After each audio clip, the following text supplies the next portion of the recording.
So yeah, I did pretty much every sport from rugby, soccer, taekwondo, BMXing.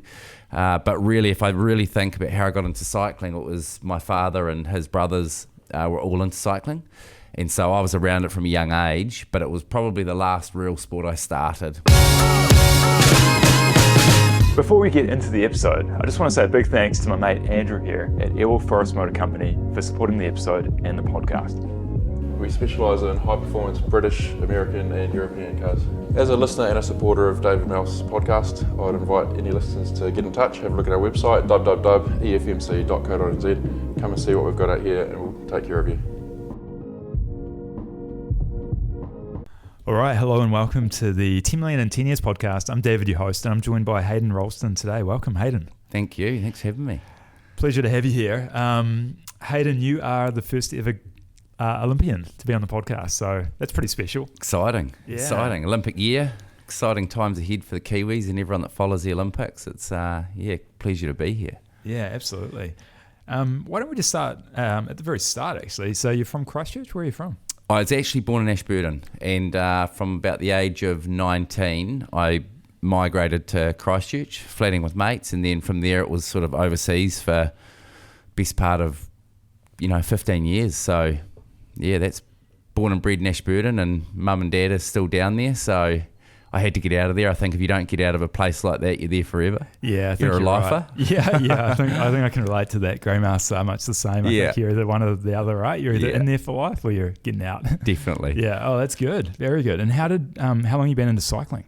Actually, as a youngster, I did every sport. I was actually reflecting on the way here, thinking just how hard it is to do sport these days for parents with the cost of everything. I mean, back then when I was young, I was doing anything from like 4 to 6 sports at a time, So yeah, I did pretty much every sport from rugby, soccer, taekwondo, BMXing. But really, if I really think about how I got into cycling, it was my father and his brothers were all into cycling. And so I was around it from a young age, but it was probably the last real sport I started. My first go on wheels would have been BMXing, and that led to cycling, But yeah, I still played rugby up to about 13, soccer and rugby, amongst other sports as well. But yeah, cycling from probably about 14 on, it was just cycling. Yeah, right. Gotcha. Yeah. And did you always have a goal to go to the very highest level possible, or? Not initially. I still remember the really early years, up until about 15. So those first couple of years, I wasn't winning, and often I was thinking, what the heck's going on? Why am I not winning? But that I started winning, like my first national title was when I was 15. And, from that point on, the pathway was clearer. But I think the most important thing, and actually probably a really good message, is I knew what I wanted, but I didn't know how I was going to get there, So I think the hardest thing is actually identifying what you want. When I was coaching after my career, you ask an athlete, hey, what do you want? What do you want to achieve? Well, they'll list 20 things they don't want to happen, but trying to, lock in on that one thing you want to happen is really challenging. But I always knew, watching the Tour de France back in those days, nothing was live. It was all through, mum and dad recording it, and I was getting up in the morning before school and watching it. I just remember doing that, and that sort of started to plant the seed. And then I remember the Olympic Games with Gary Anderson and the Barcelona theme song. Like every single Olympics and Commonwealth Games had a theme song, and I still remember that. And that there was all sort of just going on in the background. So like when you start to see that, and then you start to think, hey, what do I want? And it was pretty clear that I wanted to, race at a high level. But that was just, that was one thing, knowing what you want, but it was really tough getting there, hey? Yeah, I love it. Yeah, it's, it really speaks to the title of this podcast, right? 10 million in 10 years. I put that out there. Yeah. Don't know how to get there exactly, especially not when I started it, but I think that is the hardest part sometimes, isn't it? It is. Identifying what you want. It is, definitely, yeah.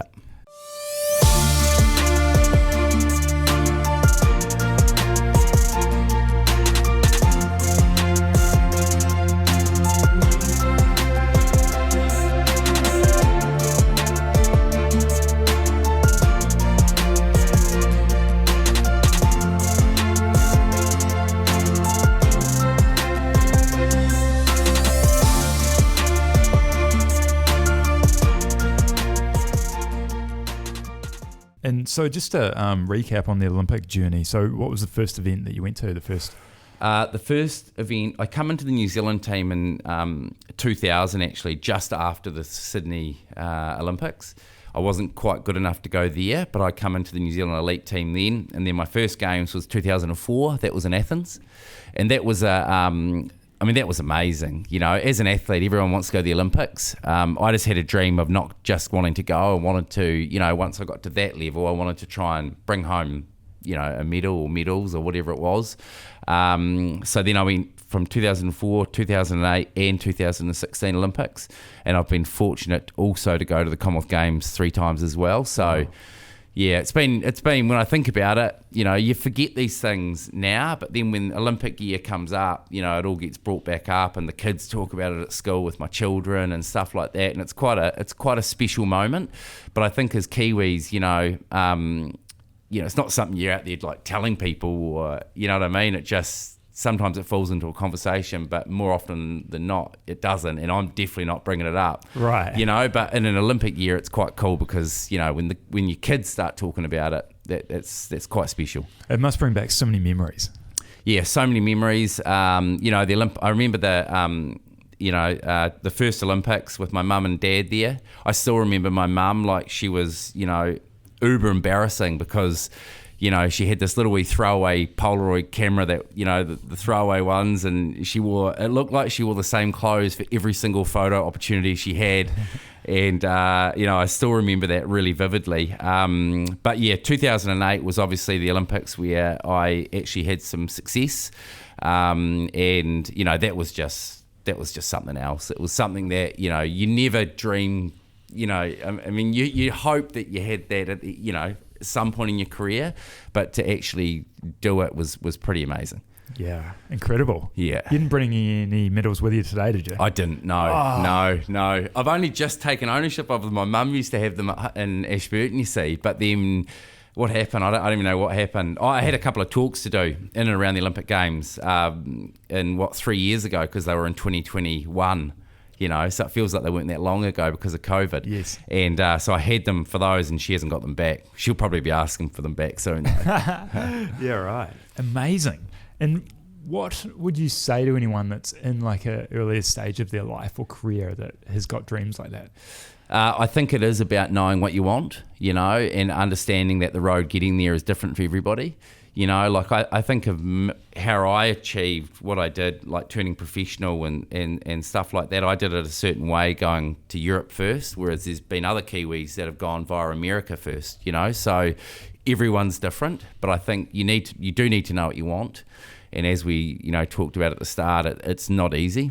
It's not easy identifying what you want. Like there's a whole lot of things everyone doesn't want, but trying to lock on what you do want is probably the most challenging thing, eh? Yeah, it takes time, and you've got to have quiet space to actually really think about it.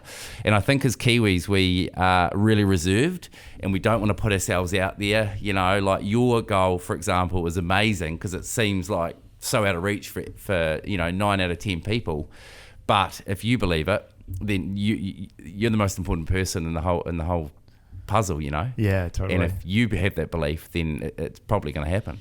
Yeah, I think mindset, you know, you can sort of either choose to accept or to believe or to aspire to bigger things, or you can sort of stay small, right? And I Definitely. think that decision, that choice, it's I think the cool thing is though that you can have full ownership of that, right? You can do what you want. Yeah, definitely. Yeah. Oh, 100%. Yeah, 100%. I think, like, actually getting back to my point, like with Kiwis though, we're too scared to put ourselves on that pedestal. A little you bit, know? right? Yeah. Yeah, and I think it's, you know, I actually really admire Americans, because it doesn't matter who they are or what they do, they have confidence, you know, whereas Kiwis are really reserved and, you know, sure, there's confident Kiwis, but at the same time, they're really humble. They, you know, just do their business, and you know what I mean? Whereas the Americans are like, doesn't matter who they are out there flashing that flag, and they are confident people. And I think if I could instill anything in my children, it's confidence, you know? I agree. I think if you've got confidence, you've got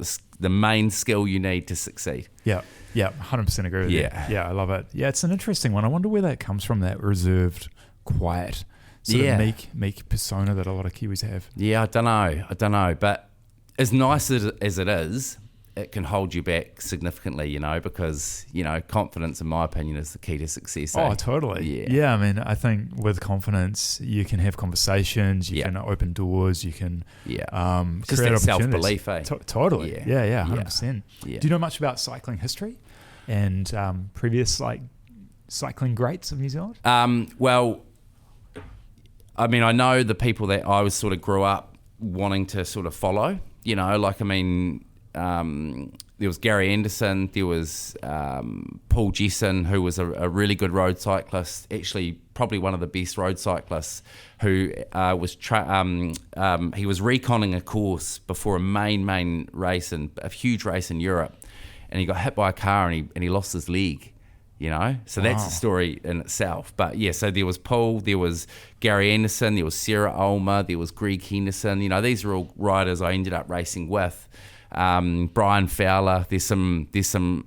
We have had very, very good athletes that have raced before. So but at the same time, I think in the whole, what is cycling, professional cycling has been around for hundreds of years. I think we might have had 15 professional cyclists max.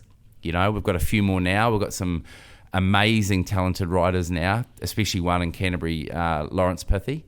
He is exceptional, and he's going to win the world's biggest races, and he's a local, it's really, really cool. Wow. So but there's been lots of people that have had success on a bike before, but the main ones for me, especially probably Gary Anderson, Barcelona Olympics, I remember, and then of course Sarah Ulmer and what she did on a bike as well was pretty amazing. Yeah, totally. I'm actually reading a book at the moment. I can't remember his name, but it's my partner's great-great-grandfather.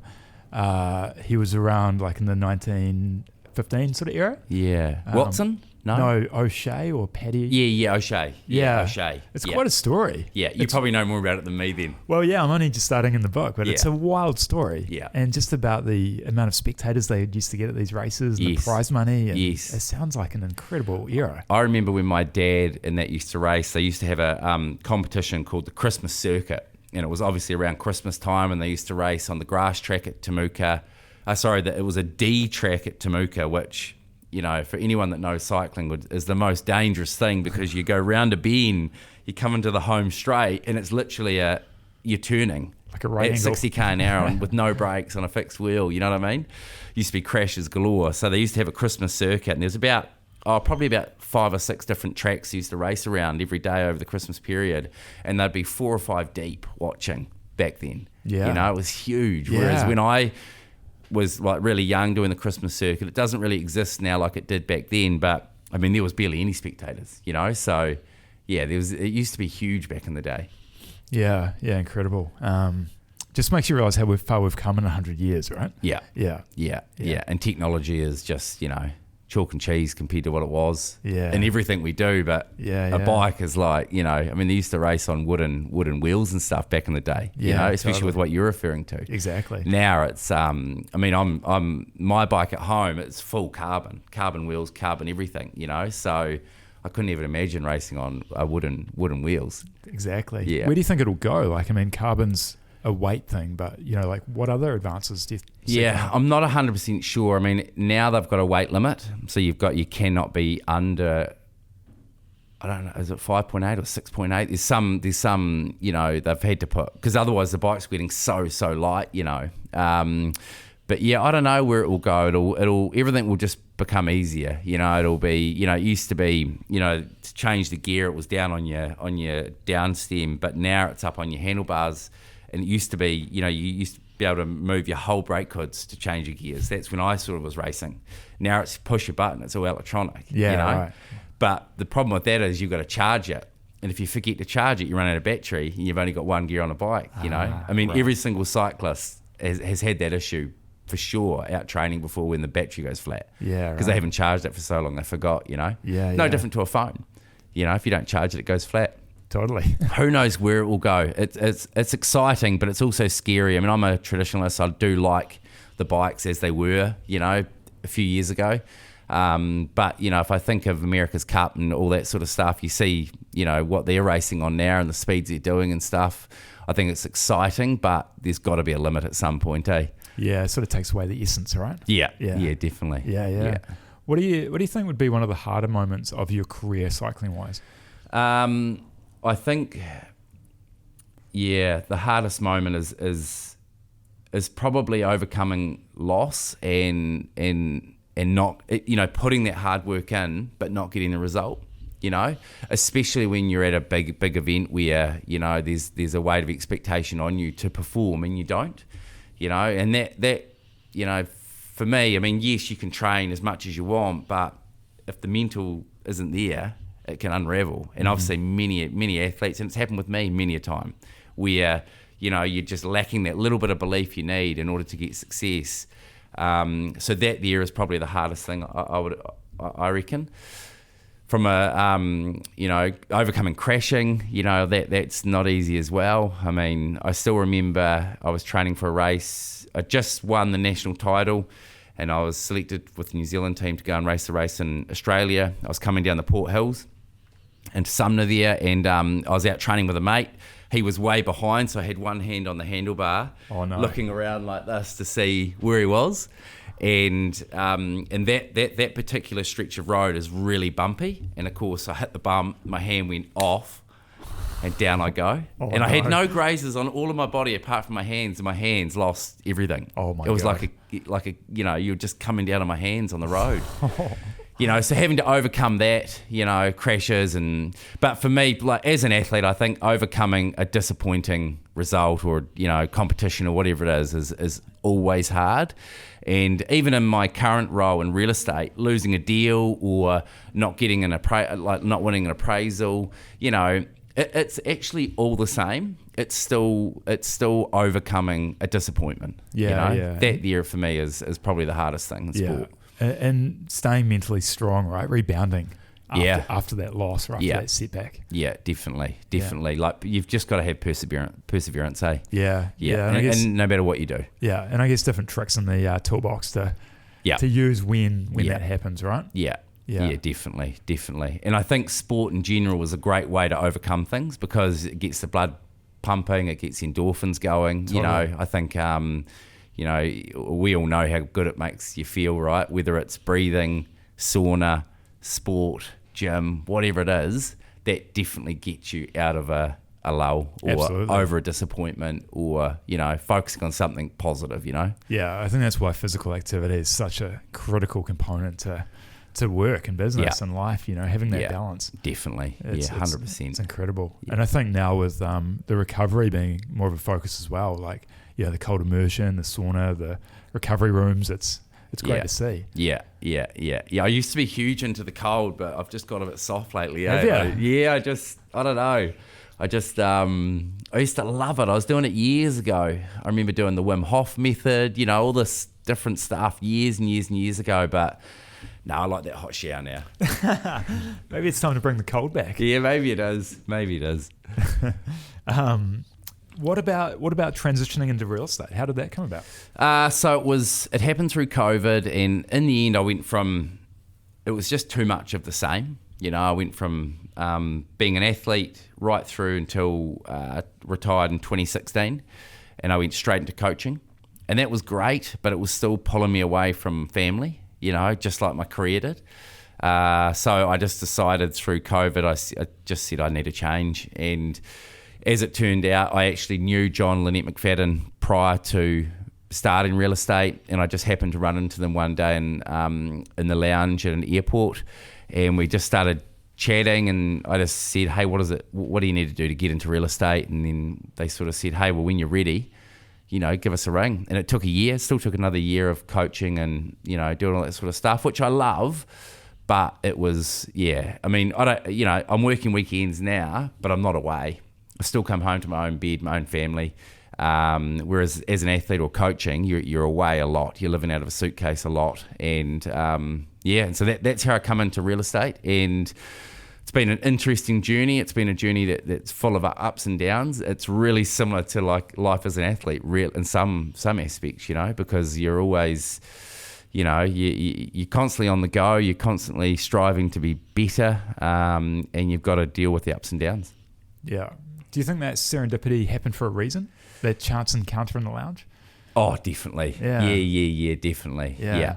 And then just how quick it happened. Once I decided, again, it comes back to when I decided what I wanted, everything happened really quick. You know, I got through my papers extremely quick. I mean, we're in COVID, right? We're in lockdown, so it was actually probably the perfect time to do them because you weren't doing much else. And then from that point, I jumped into working at Harcourt's Gold, and from there it's been an awesome journey, and it's something that suits my personality well. You know, you're in front of people, you're connecting with people, and I think if you are a good person and connect with people, it's gonna, you do good things. Yeah, totally. Yeah, and the people that you work with are probably a big part of that as well, right? Definitely. Yeah. We are, it's almost like being in the biggest professional cycling team. And actually, before I went to Harcourt's Gold, that was how John McFadden explained it. You know, Harcourt's Gold is the biggest professional cycling team in the Harcourts, really, because Yes. we're number one. So and we have everything at our fingertips from to make us better off the real estate pitch. So like away from real estate, we're doing a lot of stuff on the mind. We have good speakers in. There's a lot of learning that we do in order to get better as people, which will help us be better as real estate agents. Yeah, nice. Yeah. What's the most enjoyable part of it? I think connecting with people, and just, I think if you remove real estate and you just have a conversation, then that builds trust, which ends up helping you get deals across the line. Because sometimes deals, not no one, but, everyone loses a little bit with a deal, Yes. You got a buyer that has to sometimes pay a little bit more, and a vendor that sometimes have to pay a little that gets a little bit less. So I think if the more you can connect and build that trust, the easier it is to get deals together. Mm-hmm. Yeah, it's a good way to break down that sales process, I believe, anyway. Yeah. If you phrase it as a conversation, then you're really just trying to find alignment, right? And if you can work with someone, if it's good, Definitely. if it's not good, then sweet as. But Yeah. it's just a conversation at the end of the day, isn't it? Definitely. Yeah, and I think it takes the pressure off it as well. Yeah, it does. It does. If you use the word sale, then it can sometimes create artificial pressure that's not necessarily needed. Yeah. Yeah. Yeah, definitely. And I think when I think of real estate, sometimes it's hard overcoming, the bad eggs, So I think the more trust and the more conversation you can have, and get to know you actually, that you're actually working for them to try and help them get the best deal possible, that helps as well. Yeah, totally. But I totally agree. As soon as you've got, they call it commission breath, or, like trying to pull it together too quickly, then, it never ends well. It never ends well. Yeah, interesting. I was buying something the other day and I was wanting more of a transactional experience, but the salesperson was actually the opposite. He was actually wanting to slow it down and to get to know me and to like develop a bit of rapport. And I was like, this is an interesting phenomenon. I haven't had this before. Well, I guess and everyone's different too, right? Yeah. And different circumstances. And, I'm very impatient when it comes to wanting something myself. So I'd prefer it to be quick, but not everyone is. No. So you've got to read the room. Yeah, totally. You've got to read the room. Like, for example, there's a listing I've got coming to the market next week, and they just want it all done for them. They don't want to be spending much time on anything. They just want, hey, tell us what staging's worth, tell us what's needed on the property, and just lock it all in. Yes. Whereas other vendors, they want to have more control. They want options, and so everyone's different. Totally different, right? Yeah. Some people want to absolutely build maximum rapport, get to know that you're the right agent. Yeah. Definitely. Is it one particular area that you specialise in, or has it been all over, or what's the... No, all over. So Cameron Bailey gave me really good advice when I first started, because that was a question I asked, was do you lock yourself into one area? And he said, don't do it, because, if that area, didn't sell all of a sudden, there was something that was stopping people from, buying in that area, then you go down with that area. Whereas if you're sort of everywhere, and then you relate to everybody as well, because real estate's not all about $2 or $3 million properties or $1 million properties. Like I've got one selling this week, which is in the anywhere from $400,000 to $600,000. So I think the more people you connect with, then the better you'll be. Because you're covering the full spectrum as well. But definitely not. I sell all over Canterbury. And all price points. Yeah, nice. Yeah, and I'm sure the longer you're in it, the easier it'll become in terms of repeat business, referrals. momentum, right? Yeah. Just start to get referrals now. So I've been 2 years into it, and it takes time and it takes transactions. Like it'd be nice to have 100, references or, but at the end of the day, it just takes time. It takes time, and they reckon the first 2 years is probably your hardest. A lot of people drop out within those 2 years. But I mean, I knew straight from the start. As soon as I started in that first month, I was like, nah, this is me. Oh man, this is me. I'm all in. I know what I want. Yes. Again, it comes back to that, and then it's the journey. And I think where I've had to like really, learn another skill has been one thing, but not everything is going to be learned in those first 2 years. And actually every single transaction or every single time we're in a meeting on a Monday and I hear like Cameron speak or Mary Turnbull speak or someone speak in the office that's been in real estate for a long time, I'm like, yeah, wow, it's an interesting way to look at it, You're forever learning. Yeah. I think there's a lot to be learned from that high performer, right? That person or persons that have been in it long enough, that they've seen the ups and downs, the ebbs and the flows. Yeah. They've withstood the intermediate setbacks, and they've just busted on through it. Yeah, definitely. And it's great. It's great hearing all those experiences. Like I love our Monday morning meeting because, that's where I felt like I was learning quickly, was even though I didn't have the sales when I first started or knew nothing about real estate because, I was an athlete, hearing those every Monday morning, the stories from the, listings coming or sales that happened, you started to build knowledge, and then of course when you get your own listings and sales come together for you, you start to then add to that knowledge. Yeah. And then all of a sudden everything starts to click and the wheels click into gear and away you go, So yeah, from that point of view, Harcourt's Gold is great because we're really fortunate to have Cameron Bailey in Harcourt's Gold, who is the number one, and just hearing him speak and just the way he negotiates and all that sort of stuff. Like I've got a lot of admiration for him and being in the business for that long. And, everyone knows, getting to the top is hard, but staying at the top is even harder. Mm-hmm. But yeah, when you hear him speak, you can understand why he is where he's at, where he is right now. Yeah. He seems like a bit of an outlier, right? Like he's seeming like, I don't know the numbers, but he is by far the highest listing agent, right? Yeah, definitely. But again, it comes back to being in the business a long time, and he was, he's got a heap of passion. Mm-hmm. Loves real estate, loves the learning aspect of it, and I think if you love those things, then you're only going to get better. Yeah, totally. You've got to love what you do. Yeah.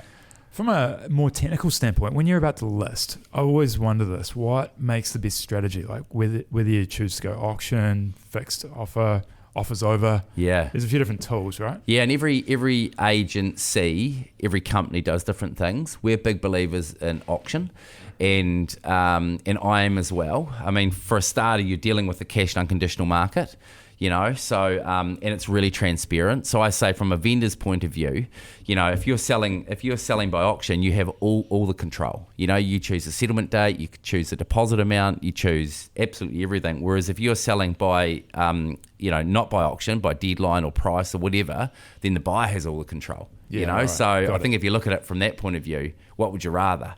Have all the control and set the conditions, or have them set for you on your own property? Yeah. Totally. So that's one way of looking at it.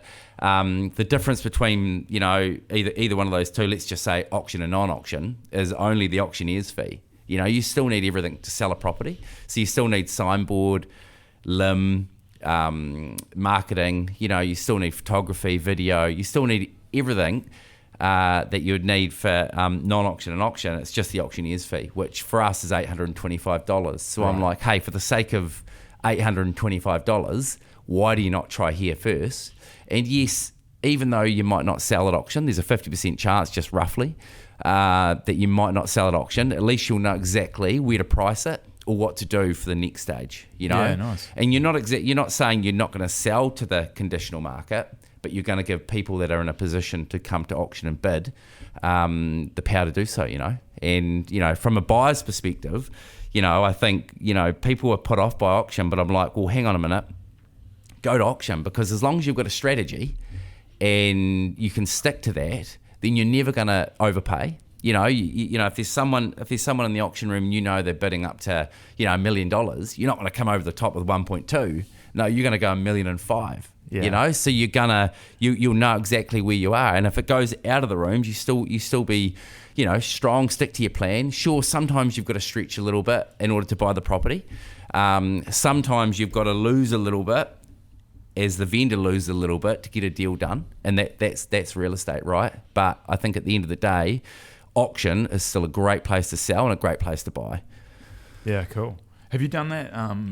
I see. I've just got a note here. Did you sell a house of your own with auction? Yeah. Cool. So literally just 2 weeks ago, Yeah, and nice. so sold our own house by auction. You know, if I didn't believe in it, I would never have done it.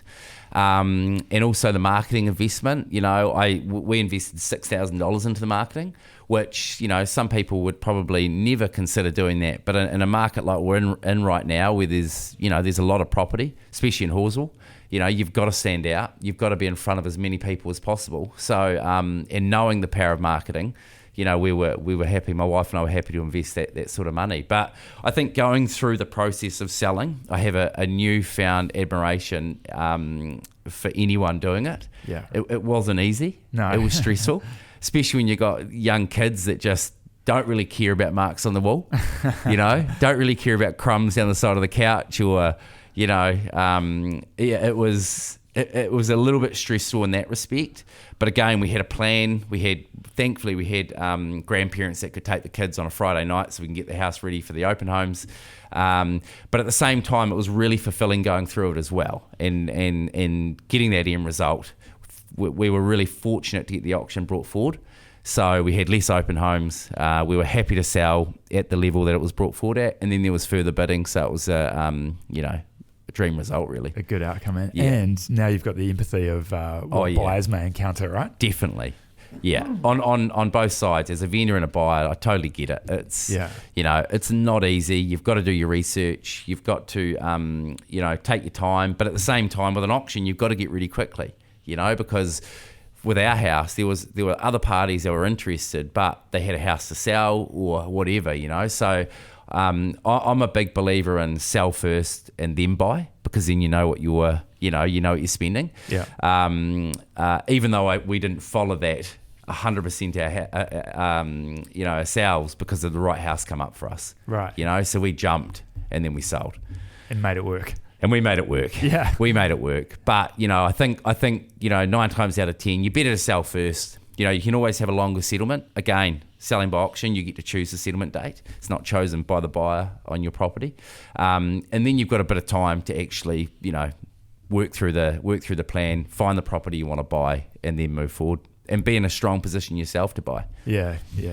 Would you say that certain market conditions are better for auction, or auctions just regardless of the market? I mean, it's a tough market right now. There's a lot on the market. No, I don't think it matters. I think that, you get one shot at it. You know, dress your property the best you can. You know, it's like going to the prom. You know, like you've got to just put everything into looking and feeling the best so you can get the best outcome. I don't think it matters what the market's doing. I think there's a buyer there for every single property, and I think if you market it right, you actually, you know, that's another thing that we learned a lot. We hadn't done any landscaping or any real maintenance on a house. Then all of a sudden, it happened really quickly. We're like, you know, chucking money left, right, and centre, but we did it, and then we're like, oh, geez, it looks so nice, you know. But you've got to do it in order to get the best result. You know, so I didn't have time to be able to do it ourselves, so we got people to help with that. But it made a huge difference. Everything you can do to make your property look better is going to have an effect on the price you sell your property at. You know, yeah, really important. Probably a good multiplier or a good ROI on that. Definitely. Minor amount of money, right? In Definitely. the big scheme of things. Yeah, in the big scheme of things. Yeah, nice. Yeah. Again, like how good having that point of reference now to be able to speak to vendors in the future with. And I was actually doing some, important deals at that time. And I think one deal we got across the line where a buyer said to me, hey, listen, we think we're paying a little bit too much for this. And I just said, listen, how long are you owning the property for? It's going to be 10 years.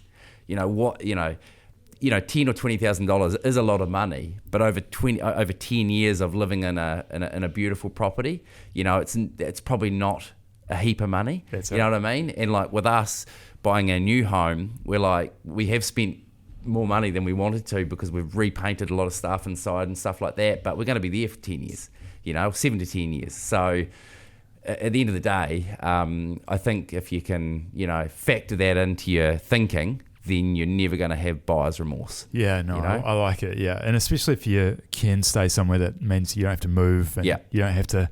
And you can go through that whole process again. Yeah, definitely makes a lot of sense. I can see why people only buy and sell every 7 years roughly. Is that right? Yeah, I think it's something like 6 to 7 years because it's not easy. No, it's not. And just trying to pack everything up. We'd packed everything. My wife, thankfully, she was doing everything weeks in advance, whereas I'm sort of flash in the pan, last weekend type thing. Yeah. But then you pull everything down from the attic. You're like, oh, I didn't even think about the attic. It just keeps on going, doesn't it? It just keeps on going, especially when you've got a young family. Yeah, that's right. So you still in Hallsville or somewhere else? No, so we've bought in Fenelton actually. Oh yeah, nice. Yeah, so we've gone to the next, sort of the next level up. We've overstretched, which you've got to do if you want to go up. And really thinking about the kids and schooling and stuff like that, which just is just what you got to do in Christchurch, which is in New Zealand really. It's a shame, but at the end of the day, it is what it is. Yeah, totally. Yeah, I've been looking in the Fenelton Mirabelle area recently actually, and you're paying for it, right? You're paying for it. Yeah. But we're in there now, and we just keep saying we just want to stay home, because nice. we love it. We're so happy there, and.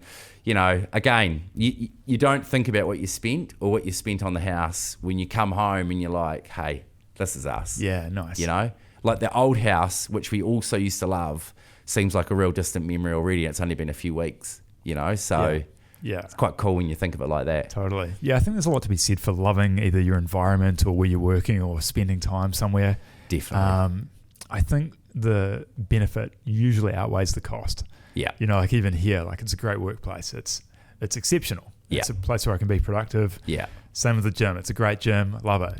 Yeah. So good. Yeah. Or even me walking into this place, I said, hey, this is really cool. Yeah. You can see why it works for people. Exactly. So I think if you apply that to where you live, I think it's a really good takeaway. Yeah, definitely. Yeah. Love where you live. And and if it means spending 5, 10, 20% more than over the lifetime of that ownership, not a big deal. Right? No, it's not a big deal. And I mean, that's not saying 10 or 20 or 30 grand is not a lot of money, because it is. It's a lot of money for anybody. But I think, to give you, that real peace of mind coming home to a nice place, or, you stretched over a long period of time, it's not a lot of money really. Yeah, totally. Love it. So with the future, what's around the corner? What's the next sort of, say, 6, 9, 12, 18 months look like? Well, I'm a big...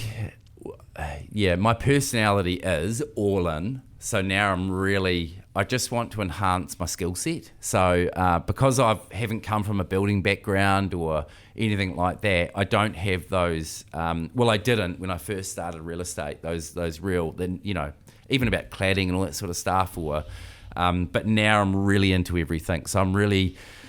I go down a rabbit holes really of just constant learning, and I think it's important because, it's it changes so quickly, real estate and marketing and all that sort of stuff. So we're really putting our thinking caps on and trying to, work out how I can be more prominent in this area, because there's lots of real estate agents. In Canterbury, I think we've got, when Harcourt's alone, I think we've got like 500.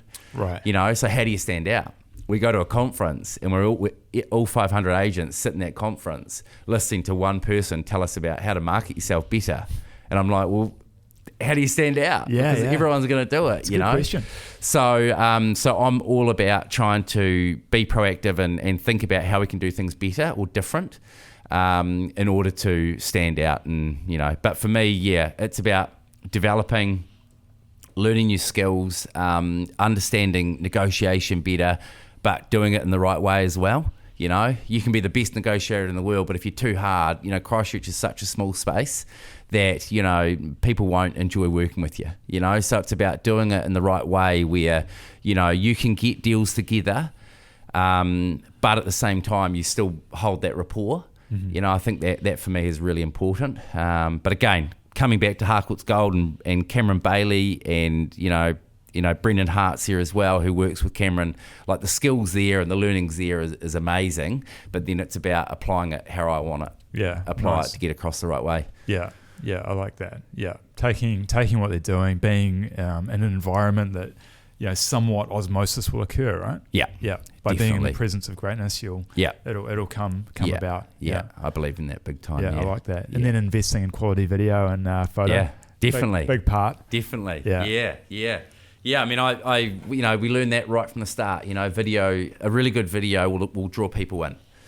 So that's the most important thing when you're selling your home. It's all about how does it look and feel. If you can draw more people through, they might not necessarily be coming to buy the house, but they might end up falling in love with it. Totally. And that comes down to that's the power of marketing. Yeah, that's why I work with Graham.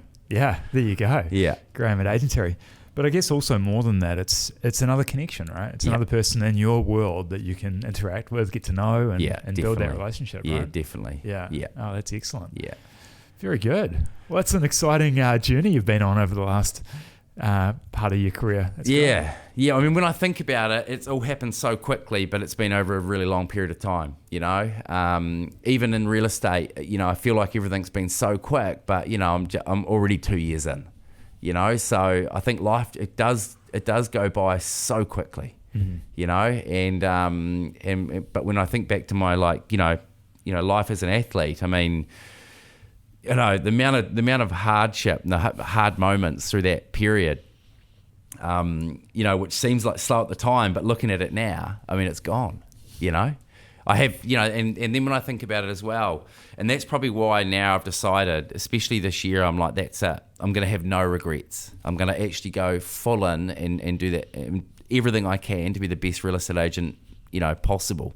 Because when I think back to my career, I remember people saying to me, hey, just make the most of it because it'll go real quick. But when you're in it, you think, oh, no, I didn't get it. It's not going quick. I've got years up my sleeve, you know.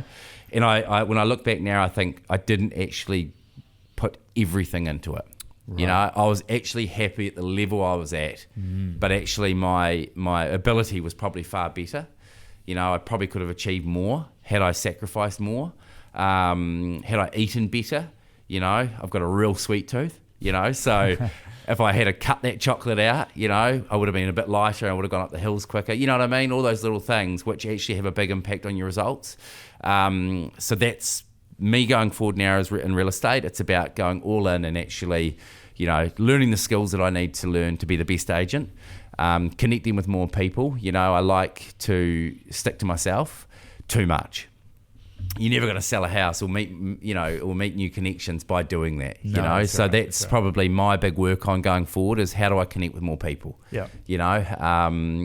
I stick to my family a lot. Yeah. And sometimes it does take that, right? It does take a concerted effort to be uncomfortable and to get outside of your normal comfort zone, your normal habitat. Definitely. And I think it's like Grant Cardone, right? He talks about that. He talks about extroverting yourself. Yeah. Into a place where you can't help but win. Yeah. Just through volume. Yeah. I quite like that. Yeah. It's not easy though. It's not easy. It's not easy. It's really not. We're all, we all come from our own childhood and, you're all brought up your own, unique way. And, I often talk about, Cycling New Zealand and the trouble they've gone through, in the recent years. But, they are the pinnacle of professional sport. They get athletes in all shapes and forms and they've got to fit them into a certain mould in order to get success.